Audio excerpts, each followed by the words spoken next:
याल तरी यारे लागे अवघे माझ्या मागे मागे, आजी दे तू पोट भरी पुरे म्हणाल तोरी. हळूहळू चला, हळूहळू चला, हळूहळू चला, कोणी कोणाशी न बोला, आजी दे तू पोट भरी पुरे म्हणाल तोरी. तुका म्हणे सांडा घाटे, तुका म्हणे सांडा घाटे, तेने नका भरू पोटी, आजी दे तू पोट भरी पुरे म्हणाल तोवरी. हॅलो, आवाज फार कमी होतोय हो समोरचा. विठ्ठला विठ्ठला विठाला विठाला विठाला विठाला विठाला विठाला विठाला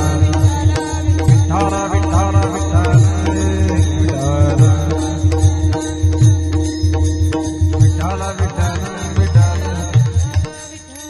मुक्ताबाई नमो त्रिभुवन पावनी, मुक्ताबाई नमो त्रिभुवन पावनी, मुक्ताबाई नमो त्रिभुवन पावनी, मुक्ताबाई नमो त्रिभुवन पावनी. आद्यत्रय जननी देवाची, आद्यत्रय जननी देवाची, मुक्ताबाई त्रिभुवन पावनी, मुक्ताबाई नमो त्रिभुवन पावनी.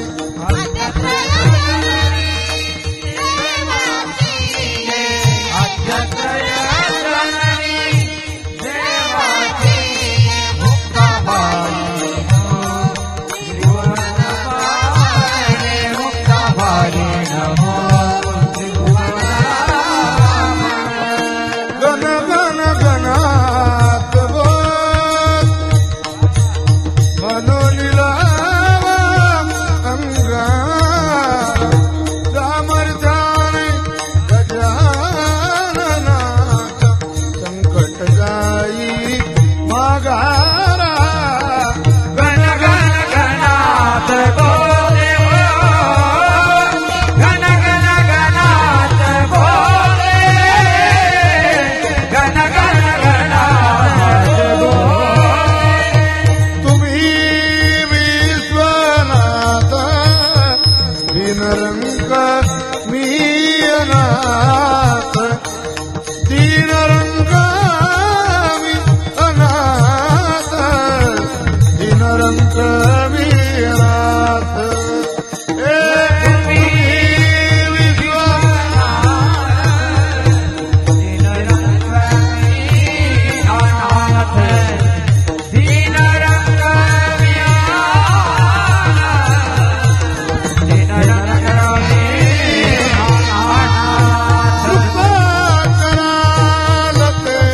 थोडी पाया पडिल बरा. कृपा करायला थोडी पाया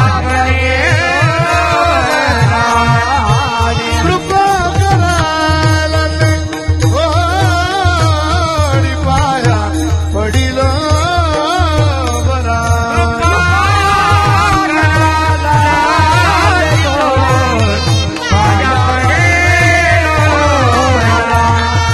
कृपा करायला ते थोडी पाया पडिल बरा, पाया पडिल बरा,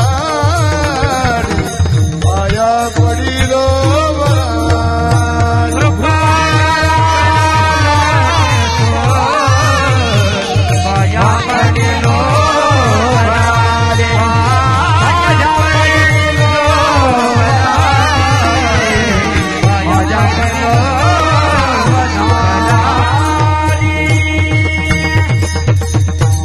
याल तरी यारे लागे अवघे माझ्या मागे मागे, आजी देतो पोट भरी पुरे म्हणाल तोरी. संप्राप्त कीर्तन रूपी सेवेकरिता निवडलेला अभंग संत श्रेष्ठ जगद्गुरु श्री तुकोबार आहे. ज्या श्री तुकोबारांच्या अभंगवाणीला सूर्याची प्रखरता, चंद्राची शीतलता, अग्नीची दिव्यता, वेदमंत्राची पवित्रता, गंगेची शुचिता, आईची वात्सल्यता अशी उपमा दिलेली आहे. असे देवमान्य संत, संतमान्य संत, जगतमान्य संत, संत सम्राट, विश्ववंद्य जगद्गुरु श्रीमंत श्री तुकाराम महाराज श्री महाराजांचा चार चरणाचा अत्यंत गोड, अत्यंत प्रसिद्ध असलेला काल्याच्या प्रसंगामध्ये गोपाळांना हाक देऊन त्यांना जवळ बोलवून तृप्त करण्याचं आश्वासन देणारा अभंग सेवेकरता निवडलाय. विठ्ठला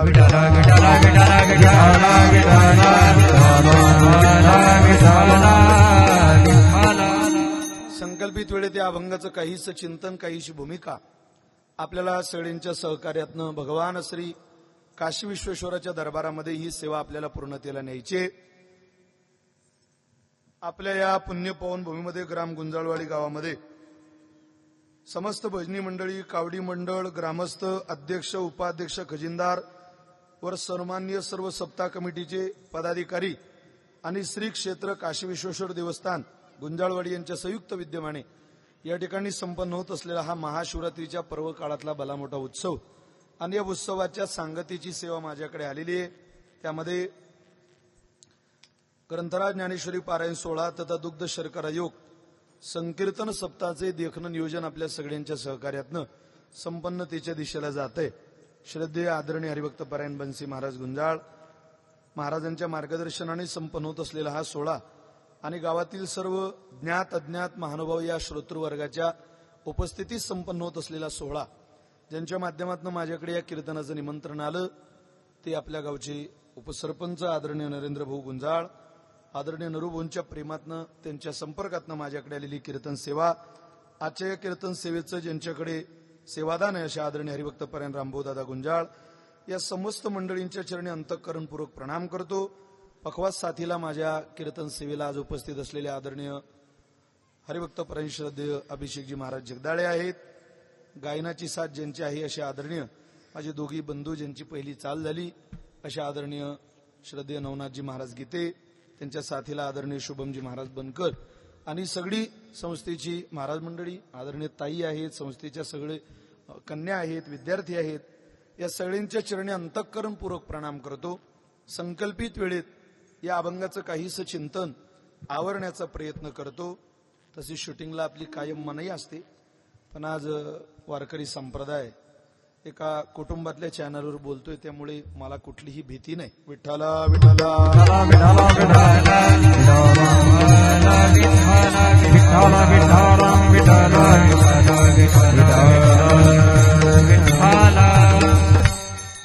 मी जो अभंग सेवेकरता निवडलेला या अभंगाच्या द्वारा जगद्गुरु तुकोबार आहे, गोपाळांना हाक देत आहे, आरुडी देत आहे. पण आता गोपाळांना आरुडी देताना शब्द तुकोबारांचे असू द्या हो, शब्द तुकोबारांची भावना देवाची, शब्द देवाचेच आहे, फक्त ओठात तुकोबारांच्या दिसत आहे. खर तर महाराजांकडवी जे जे काही वदवलं ते तुकोबारांनी स्पष्टपणे सांगितलं, हे माझं नाही. साळुंकी मंजूळ बोलतसे वाणी, शिकविता धनी वेगळाची. किंवा तुकोबाराय म्हणतात, आपुलिया बळे नाही मी बोलत,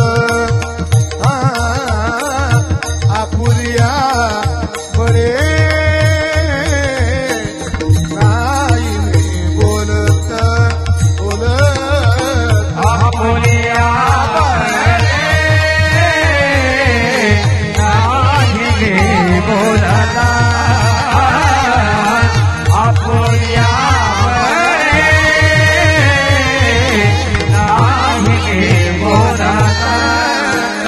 कृपावंत वाचा त्याची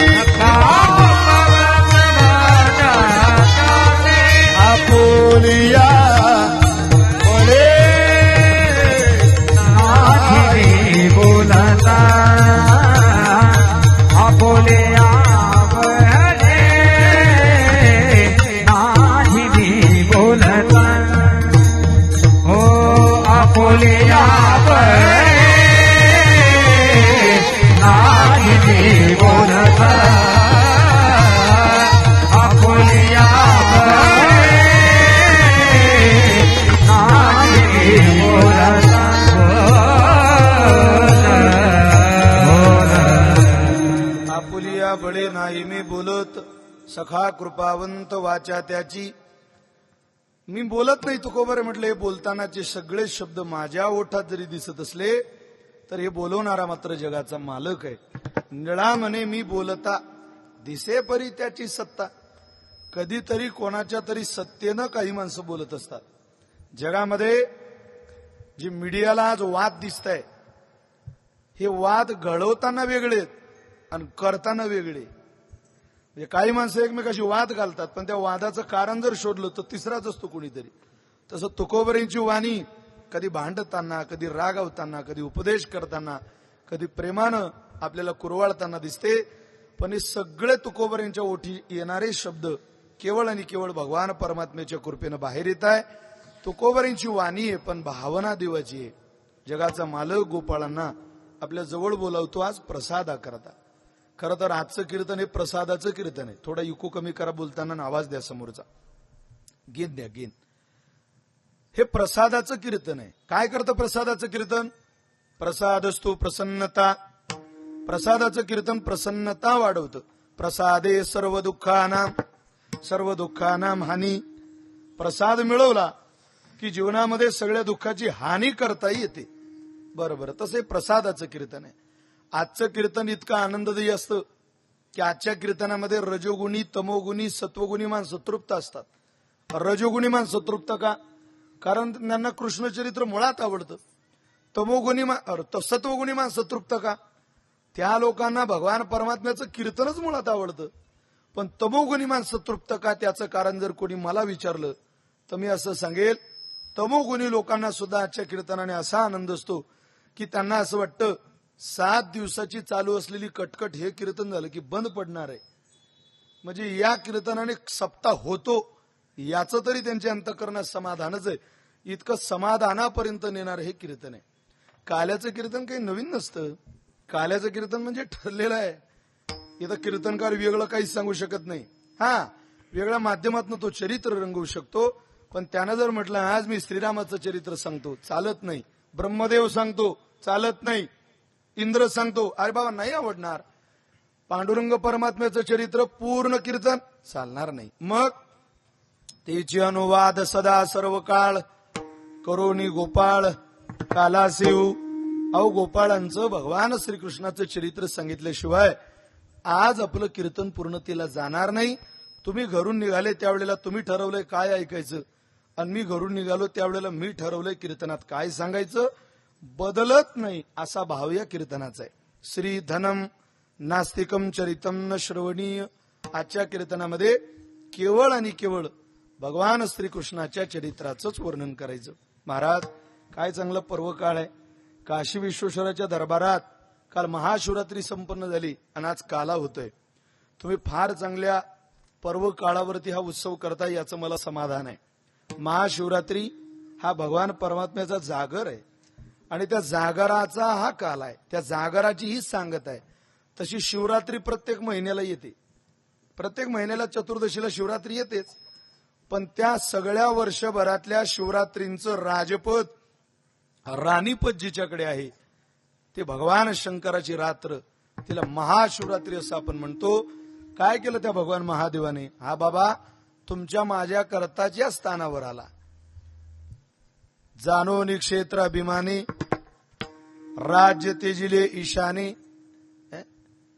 काय केलं त्यांनी? त्यांनी क्षेत्राचा त्याग केला आणि एकांतामध्ये राहिले. राज्य ईशिले तेजाने. एकांतात केवळ आणि केवळ तुम्हाला मला आशीर्वाद द्यायला. काल आपण कथा ऐकली असेल, एका व्याध्याला महाशिवरात्रीच्या पर्वावर आशीर्वाद देण्याचं काम भगवान शिवाने केलेलं आहे. वारकरी संप्रदायामध्ये भगवान शंकराची उपासना का करतात? कारण हा देव भगवान शंकर म्हणजे पंढरीचा पहिला वारकरी. आपण जर आजही पंढरपूरला गेलो तर पहिली वारी भगवान महादेवानेच पंढरपूरची केलेली आपल्याला सगळ्यांना दिसते. आपण पहा त्या पंढरपूरला भगवान भोलेनाथ, पार्वती माता त्यांच्या वाहनासहित गेल्या आणि वाहनासहित जाऊन ती पंढरपूरची गर्दी पाहिली. भगवान शंकर म्हटले, पार्वती तुला आणि मला सोबत आज जाणं शक्य नाही. मग अगं त्यात तुझं वाहन सिंहन वाघ पाहला की लोक घाबरतील. तुला काही पंढरपुरात नेणं शक्य नाही. मग ती म्हणे मी काय करू? शंभू ते अंबिका तुम्ही येते तर मी असलीच पाहिजे. अगं हा नियम इथं लागू होत नाही. तू माझे ऐक, तुझ्यामुळे आमचे दर्शन होणार नाही, सगळे लोक घाबरून पडतील, चेंगराचेंगरी होईल सिहोर सारखी. तू जरा ऐक, बाजूला थांब. पार रेल्वे स्टेशनच्या पलीकडे तुम्ही आजही पंढरपूरला गेले तर तिथं पार्वती मातेला बाहेर थांबवलं, आत नेलं नाही पंढरपुरात. पार्वती माता थांबली, बाप लेक निघाले, गणपती बाप्पा आणि भगवान भोलेनाथ. ते पुढे जाता जाता जाता जाता चंद्रभागेत त्यांनी स्नान केलं आणि चंद्रभागेत स्नान करून नामदेव पायरी जवळ जो घाट चढतो चंद्रभागेचा, म्हणजे विनेगल्लीच्या जवळ उज्ज्वला सेतूच्या जवळ, त्या घाटावरून वरती चढले.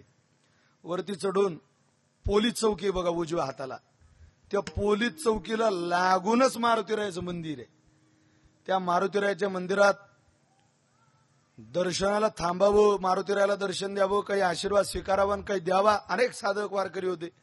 तिथे इतकी गर्दी झाली महाराज, भगवान शंकराचं वाहनच पुढे जात नव्हतं. मग भगवान शंकर म्हटले, नंदी तुला काही आता पुढे येता येणार नाही, मग तू इथंच थांब. आजही तुम्ही पंढरपूरला जर गेलात तर पांडुरंगाच्या मंदिराजवळ चंद्रभागेतून आपल्या नामदेव पायरीकडे जाताना पोलीस चौकीच्या बाजूला जे मारुतीरायाचं मंदिर आहे, त्या मारुतीरायाच्या मंदिराच्या पुढे भला मोठा नंदी आहे. असं म्हणतात हा भगवान महादेवाचा नंदी आहे. त्या बाबांनी सांगितलं तुम्ही इथं थांबा. आता नंदी थांबले, आता कोण राहिलो? गणपती बाप्पा आणि भोलेनाथ. ते दोघं निघाले पुढे. नामदेव पायरीचं दर्शन घेऊन वरती चढले. जळोजी मोळोजी यांची समाधी आहे उजव्या हाताला, त्या समाधीच्या पुढे गेले आणि तिथं मुख्य गरुडाच्या मंदिराजवळ उतरताना, म्हणजे मंडपात जळोजी मोळोजींच्या लाकडी मंडपात उतरताना 3 पायऱ्या. आता गेल्यानंतर, अगोदर गेल्यानंतर तुमच्या लक्षात नसेल कदाचित, पण आता गेल्यावर लक्षात ठेवा, 3 पायऱ्या. त्या 3 पायऱ्या उतरताना तिथं छोटीशी बोळ आहे. तिथं गर्दी झाली. छोटे छोटे पोरं बोट टोचायला लागले गणपती बाप्पाच्या पोटाला. ती ढेरी अडकली ना त्या गर्दीत. ते ची करायला लागले, बाबा बाबा बाबा. अरे म्हटले गणपती राया तुम्हालाही पुढे जाता येणार नाही. मग रडायला लागले गणपती बाप्पा, बघा हे मला त्रास देत आहे, मला टोचताय बोट, माझं पोट फसलंय. भगवान महादेवाने गणपती बाप्पाला वरती उचललं आणि डाव्या हाताला भला मोठा एक कोनोळा आहे, त्या कोनोळ्यात ठेवलं आणि सांगितलं इथंच थांबा, आता पुढे यायचं नाही. अजूनही तो गणपती बाप्पा मोठ्या पोटाचा, तिथेही त्या गणपती बाप्पाला बडा गणपती म्हणतात. पुढे महादेव पुढे गेले. कवठे करायचं, मळनेर करायचं. अहो षडगुण ऐश्वर्य संपन्न भगवंता, अहो रमाकांता श्री विठ्ठला असं लिहिलंय पांडुरंगाच्या महाद्वारावर, मुख्य महाद्वारावर पहिल्या आत गेल्यानंतर. आणि तिथं भगवान महादेव गेले. भगवान श्री पंढरीनाथाचं दर्शन घेतलं. मस्तक टेकून दर्शन घेता बरोबर जेव्हा कळालं की भगवान भोलेनाथ आले, अहो उचलूनच घेतलं पंढरीच्या पांडुरंगानं. उचलून घेतलं आणि कुठं ठेवलं? डोक्यावर. आजही तुम्ही पंढरपूरला गेलात तर भगवान पंढरीनाथाच्या डोक्यावर शिवलिंग आहे, भगवान महादेव आहे. वारकरी संप्रदायाची पहिली वारी हा काशी विश्वनाथ बाबा करतो, म्हणून त्या बाबाचा सोहळा करण्याची पद्धत वारकऱ्यांनी सुरू केली. विठ्ठला विठ्ठला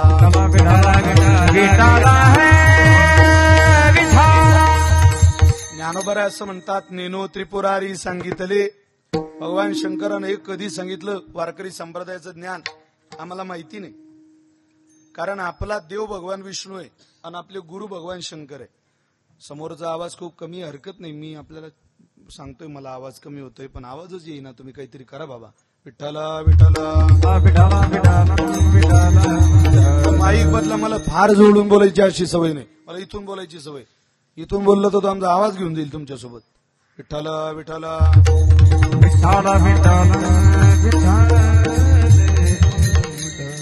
चला.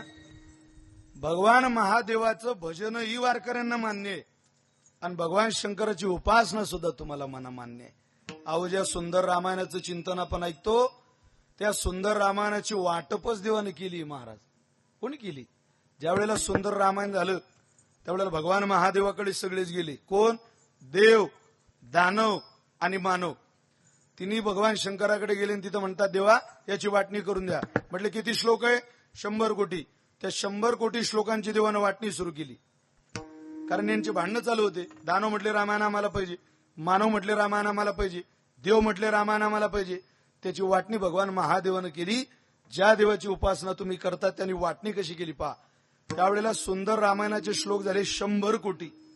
त्या 100 कोटी श्लोकांची देवानं वाटणी सुरू केली. 100 कोटी श्लोकामधले 30 कोटी दिले दानवाले, 30 कोटी दिले मानवाले, 30 कोटी दिले देवाले. उरले किती? जरा बोला पटपट. 10 कोटी. 10 कोटी मधले 3 कोटी देवाले, 3 कोटी दानवाले, 3 कोटी मानवाले. उरले 1 कोटी मधले 30 लाख दानवाले, 30 लाख मानवाले, 30 लाख देवाले. उरले 10 लाखामधले 3 लाख देवाले, 3 लाख दानवाले, 3 लाख मानवाले. उरले 1 लाखामधले 30,000 देवाले, 30,000 दानवाले, 30,000 मानवाले. उरले 10,000 मधले 3 देवाले, 3 दानवाले, 3 मानवाले. उरले 1,000 मधले 300 देवाले, 300 दानवाले, 300 मानवाले. उरले 100 मधले 30 देवाले, 30 दानवाले, 30 मानवाले. उरले 10तले 3 देवाले, 3 दानवाले, 3 मानवाले. उरले एक काय उरला? तिथं काय वाटप चालू होती का पूरग्रस्तांना? एक जो उरला तो सुंदर रामायणामधील श्लोक आहे. त्या श्लोकाची अक्षर आहे 32. त्या 32 अक्षराच्या श्लोकामधली या भगवान महादेवाने 10 अक्षर दिली देवांना, 10 अक्षर दिली दानवांना आणि 10 अक्षर दिली मानवांना. 32 वजा 30 बरोबर 2. उरलेले जे 2 अक्षर होते ते होते राम. भगवान शंकर म्हटले एवढे मला राहू द्या, मी त्याचं भजन करीन. म्हणून केलं भजन करी महादेव महादेव भजन करी महादेव महादेव भजन करी महादेव महादेव भजन करी महादेव. हो श्रीराम जय राम जय जय राम, श्रीराम जय राम जय जय राम, श्रीराम जय राम जय जय राम, श्रीराम जय राम जय जय राम. राम पूजे सदा शिव सदा शिव, राम पूजे सदा शिव. भजन करे महादेव महादेव भजन करे महादेव.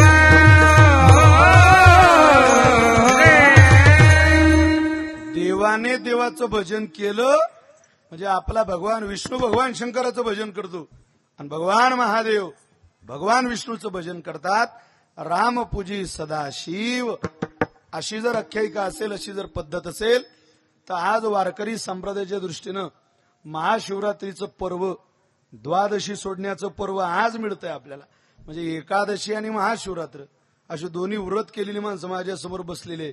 दोघी आपण उपवास साजरे केले. म्हणजे एक भगवान विष्णूचं व्रत आलं आणि एक भगवान महादेवाचं व्रत आलं.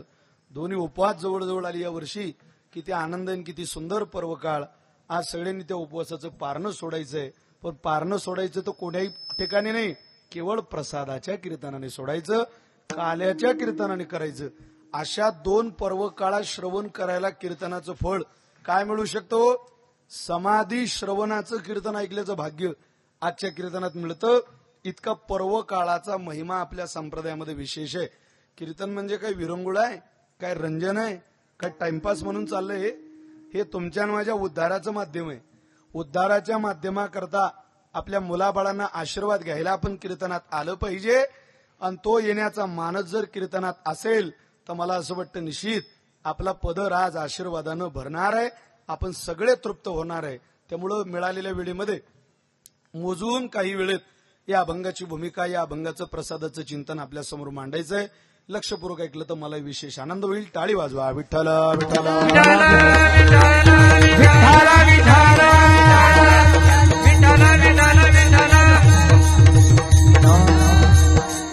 काय प्रसाद मिळवण्याचा माणसानं जरूर प्रयत्न केला पाहिजे आणि त्या प्रसादाच्या दिशेनं मानवी जीवनाचा प्रवास घेऊन गेलं पाहिजे.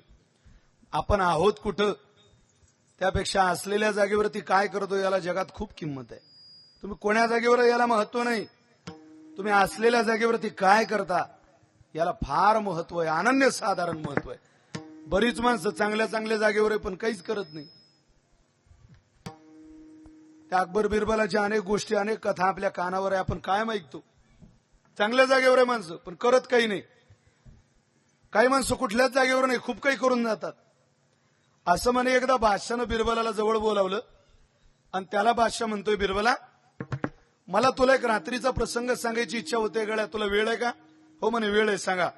काही नाही रे, रात्री मला एक स्वप्न पडलं. म्हणजे तू आणि मी रस्त्यानं चाललो, आपल्या गप्पा सुरू होत्या. बरं मग गप्पा रंगात आल्या. बरं पुढं रंगात आलेल्या गप्पांच्या नादामध्ये पुढे 2 खड्डे आले.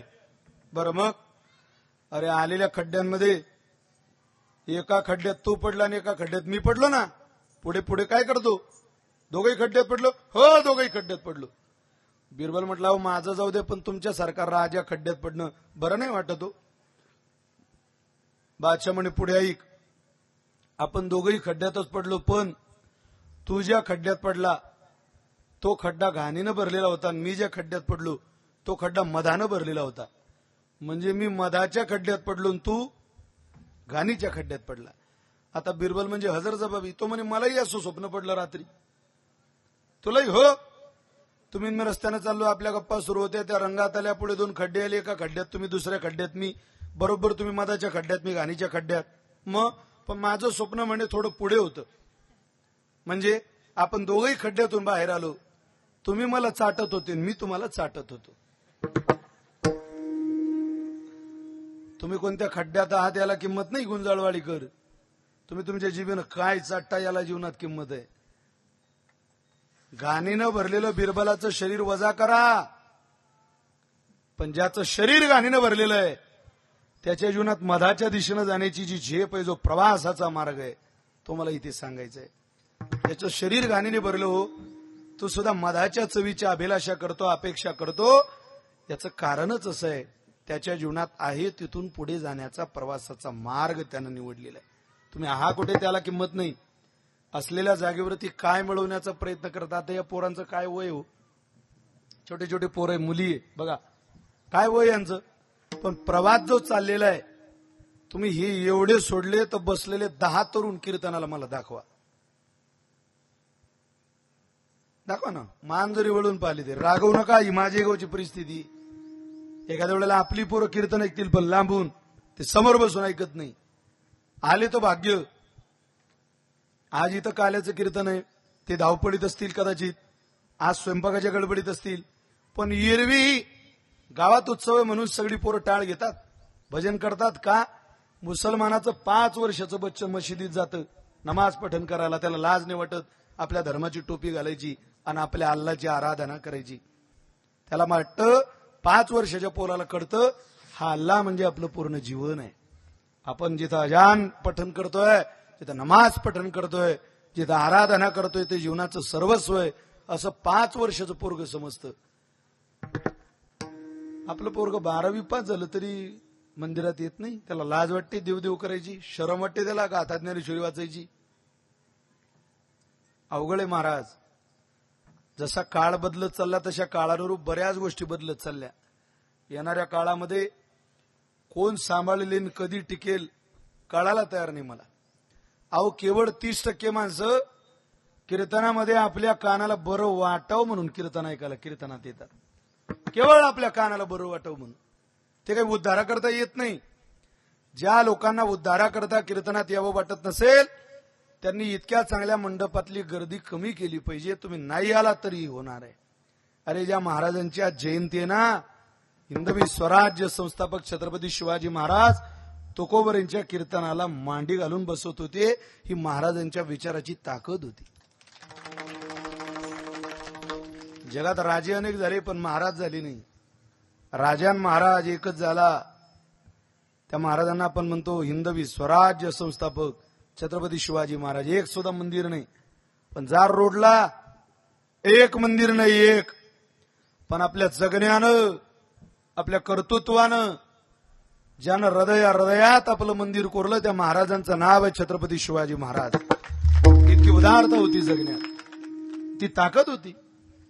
त्या काळात जर महाराजांचं आयुष्य शतकाच्या पार असतं तर महाराष्ट्रातल्या प्रत्येक शेतकऱ्याच्या घराला सोन्याचं दार असतं. प्रत्येकाच्या. त्या काळात फक्त महाराजांचं आयुष्य शतकाच्या पार हवं होतं. आज ती उदारता, ती विशालता महाराजांच्याच विचारामध्ये आपल्याला सगळ्यांना पाहायला मिळते. म्हणून आपल्याला सगळ्यांनी हाक दिली, आरोळी दिली. छत्रपतीच्या शूरमर्दान छत्रपतीच्या शूरमर्दान ठेवा जरा सीजा ठेवा जरा सीजा तुम्हाला शिवरायाची आस शिवरायाची आस जय भवानी जय शिवाजी जय भवानी जय शिवाजी जय भवानी जय शिवाजी जय भवानी जय शिवाजी जय भवानी जय शिवाजी जय भवानी जय शिवाजी जय भवानी जय शिवाजी जय भवानी जय शिवाजी छत्रपतीच्या शूरमर्दान ठेवा जरा सीजा तुम्ही ठेवा जरा सीजा तुम्हाला शिवरायाची आस शिवरायाची आस ओ शिवरायाची आस जय भवानी शिवाजी जय भवानी जय शिवाजी जय भवानी जय शिवाजी जय भवानी जय शिवाजी जय भवानी जय शिवाजी रयतेच्या या रक्षणा करता उचलली तलवार उचलली तलवार उचलली तलवार दुश्मनांना ठार करून केले बहुपकार केले बहुपकार दुश्मनांना ठार करून केले बहुपकार केलेल्या त्या उपकाराची ओ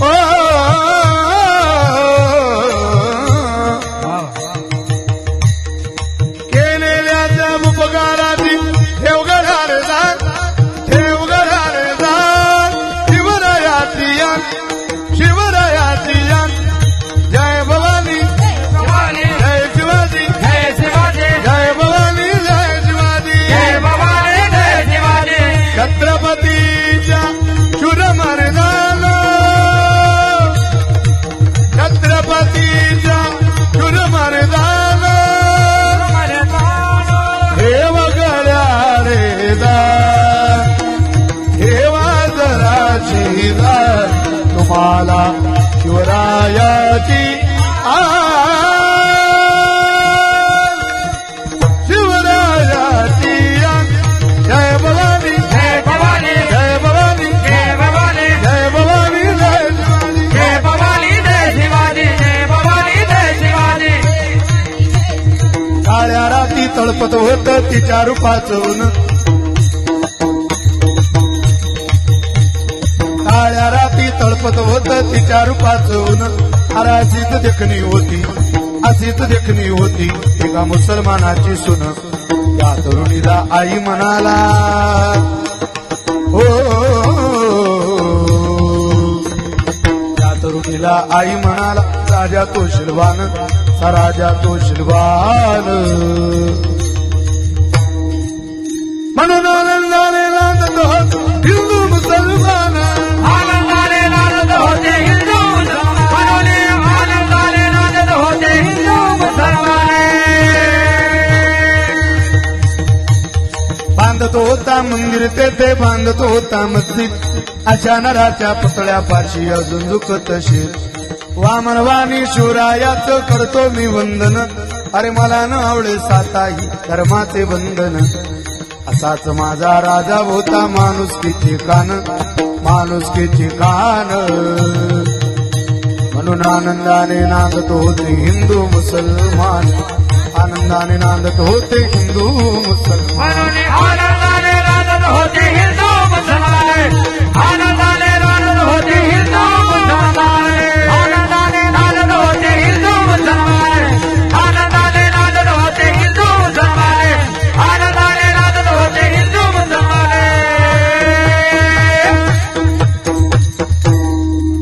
माझ्या वारकरी संप्रदायाची ताकद छत्रपती शिवाजी महाराज आहे अरे मांडी घालून कीर्तनाला बसव ग्रामपंचायत सदस्याला बसावं वाटत नाही हो. हे खरं आहे. ग्रामपंचायत सदस्याला वाटतं पंढरपूरला मला व्हीआयपी दर्शन भेटलं पाहिजे. अरे येड्या, तिथं देवता रांगेत उभे आहे. तू काय तुझा दिवा लावतो तिथं? पंढरीनाथाजवळ जाताना, देवाजवळ जाताना आपलं पद, आपली प्रतिष्ठा, आपला सन्मान सगळं वजा करून देवाकडे जायचं असतं. आणि ती योग्य वयात सुरुवात करावी लागते. म्हणून या वयातली पोरं भाग्यवान आहे की आयुष्यामध्ये प्रसादाच्या दिशेनं प्रवास चालू आहे, काहीतरी मिळवण्याच्या दिशेनं प्रवास चालू आहे. नाही ती कम्प्युटर टेक्नॉलॉजीची पिढी आहे, ती कीर्तनात बसत नाही. एक पोरगा मला भेटला, म्हणे तुम्ही महाराज दिसता. म्हटलं तुला वाटत नाही का भाऊ? तो म्हणजे तुम्हाला काही विचारू का? विचार. म्हटलं सांगा म्हणे असा कोणता प्राणी ज्याच्या अंगात नळी नाही. नळी नाही? अरे म्हणे एक नळी नाही. म्हटलं नाही रे सांगता येणार. म्हणे शिदोळ, गांडूळ, नळी नाही त्याच्या अंगात. जाऊ द्या म्हणे तुमच्या बुद्धीची लेवल लक्षात आली. सांगा असा कोणता प्राणी ज्याच्या अंगात रक्त नाही. म्हटलं रक्त नाही? अहो म्हणे थेंब रक्त नाही. म्हटलं नाही रे सांगता येणार. म्हणे खेकडा, खेकड्याच्या अंगात रक्त नाही. म्हटलं तुझा जन्म पाण्यात झालता काय? सगळं पाण्यातलं विचारणारा जरा बाहेर निघणं पाण्याच्या किती प्रश्न आहे जगात. तो म्हणे तुम्हाला एकदम सोपा प्रश्न विचारतो. तो घरात गेल्यानंतर झारा आणला. झारा काढतो ना, भजी पुरी तळायचा. तो झारा आणला, माया पुढे घेतला. तो म्हणे तुमच्या बुद्धीला कलाटणी देणारा प्रश्न आहे महाराज. हा झारा मी तुमच्या पुढे घेतलाय, माझ्या डोळ्या पुढे घेतलेला आहे. आता यातून मी तुमच्याकडे पाहतोय. याला काय म्हणता? म्हटलं झारा म्हणता. मला माहितीये. एकदम सोपा प्रश्न आहे, तुमच्या बुद्धीला कलाटणी देणारा प्रश्न आहे. या झाऱ्यातून मी तुमच्याकडे बघतोय, पण या झाऱ्यातल्या कोणत्या छिद्र्यातून मी तुमच्याकडे बघतोय हे तुम्हाला सांगायचंय. मारायचीच वेळ आहे की नाही? आता ते पोरग झाऱ्यातून कोण्या भोक्षातून माझ्याकडे पाहत आहे मी सांगू का? पण कम्प्युटर टेक्नॉलॉजीची पिढी येते, तुम्हाला हैराण करून सोडते. अहो मी एका मित्राच्या घरी गेलो. त्याचं पोरग म्हटलं मला पप्पा ते काका आले बघा, मी त्यांच्याकडे जाऊ. ते माझ्याकडे पडत आलं. मला म्हणतो काका काका तुम्हाला एक गंमत सांगू का? म्हटलं काय रे? तो म्हटलं आमच्या पप्पांनी आमच्या मम्मीच्या गालावरची पप्पी घेतली हो. हे ऐकल्यावर राग आला मला त्याचा. म्हटलं मूर्खा असं काय बोलतो तू? मी त्याच्याजवळ त्याच्या बापाला घेऊन गेलो. म्हटलं पोरगा असं असं म्हणते. तो म्हणे महाराज असं काही नाही, मूर्ख पोरग आहे. म्हटलं असं कसं म्हणते? अहो म्हणे त्याचं कारणच आहे, आम्ही दोघंही नोकरीला आहे. 11 वाजता ती ड्युटीला जाते, मी ड्युटीला जातो. याची शाळा 12ला असते. आम्ही गेल्यावर 1 तास घरात असतो.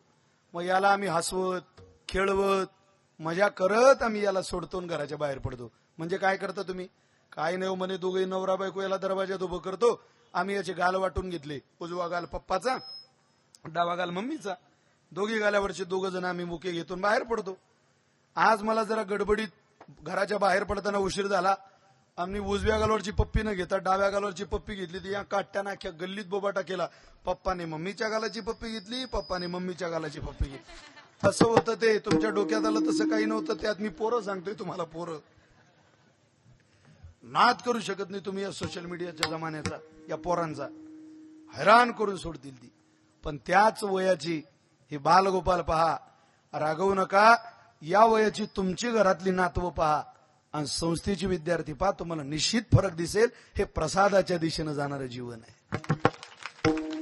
आम्हाला लोक म्हणतात महाराज आमचं पोरग पहाटे 5ला उठतं, 2-3 ब्रेड पाव खातं, पोह्याची प्लेट खातो, 2-3 चपात्या जेवतो, ताकाचा ग्लास पितो, शाळेत टिफिन घेऊन जातो, टिफिन जेवतो, तिकडून येताना 2-3 पॉपकॉर्नच्या पुड्या खातो, घरी आला की 2 सफरचंद खातो, संध्याकाळी वडिलांबरोबर आईस्क्रीम खातो. अरे म्हटलं पोरगा आहे की आपला तालुका आहे संगमनेर? नाही म्हणे पोरगच आहे ते. एवढंच सगळं खातो. पण तरी आमचा पोरगा आणि संस्थेतला पोरगा पाहला की आम्हाला फरक दिसतो. हो याचं कारण काय? सहज त्याला सांगितलं बाबा रे तुझा मुलगा जे खातो ते अन्न आहे आणि आमची मुलं जे खातात तो ज्ञानोबारांचा प्रसाद आहे. अन्नामध्ये प्रसादामध्ये फरक आहे. तसं इतर दिवशीची कीर्तनं हे अन्न आहे आणि आजचं कीर्तन हे प्रसाद आहे. आणि प्रसाद देणारा कोण आहे? भानुदास किती गात, भानुदास किती गात, भानुदास किती गात, भानुदास किती गात. प्रसाद देतो पंढरीनाथ, प्रसाद देतो पंढरीनाथ, प्रसाद देतो पंढरीनाथ, प्रसाद देतो पंढरीनाथ, प्रसाद देतो पंढरीनाथ, प्रसाद देतो पंढरीनाथ. भानुदास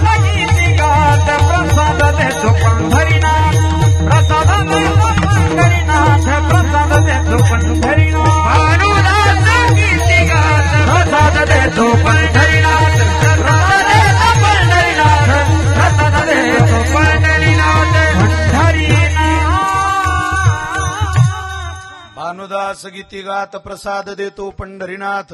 जगाचा मालक प्रसाद द्यायला आज तयार आहे. पण कोणाला काय भक्ती केली गोपाळी, काय ती सोवळी की उवळी, त्यांचं